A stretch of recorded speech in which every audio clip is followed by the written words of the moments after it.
The Philippines is close to introducing new regulations governing how companies can legally raise funds through initial coin offerings, ICOs.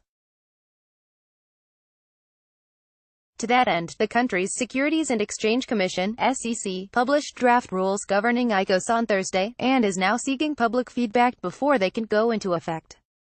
The regulations notably assume that tokens issued in all ICOs are securities by default unless the issuers can prove otherwise. The financial watchdog commented in a press release that most ICOs conducted in the Philippines have argued that their tokens were not securities and should not be governed by the SEC. However, the regulator said it would be dangerous to let investors make judgments over the matter since they don't have sufficient resources to identify which ICOs might be scams. Continuing, therefore, the SEC will put the burden of proving that the tokens issued through an ICO in the hands of the proponents by presuming that the tokens are securities unless proven otherwise. Under the proposed rules, companies registered in the Philippines and wishing to conduct a token sale would have to submit an initial assessment application to the SEC at least 90 days ahead of the issuance. Apart from details of the project team, including names, ages and resumes, the application will also need to contain a review of the ICO proposal on its credibility, as well as a legal opinion from an independent third party to justify why the token is not a security.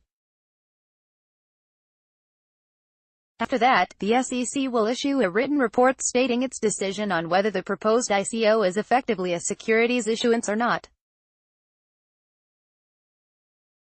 The draft further states that ICO issuers can continue with their project even if their tokens are deemed by the SEC as securities, as long as they complete a registration process and obtain approval from the regulator before a token sale can commence.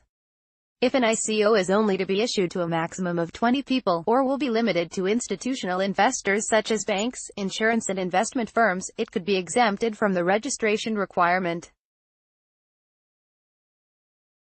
The regulatory move comes as various countries worldwide are either developing legal frameworks to govern ICOs or are issuing guidelines on how to avoid falling foul of securities rules. Most recently, a financial watchdog in Thailand moved to launch a legal registration process to allow ICO projects to fundraise in a compliant manner.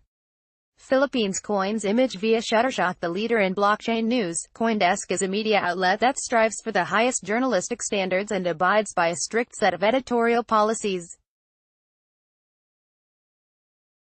CoinDesk is an independent operating subsidiary of Digital Currency Group, which invests in cryptocurrencies and blockchain startups.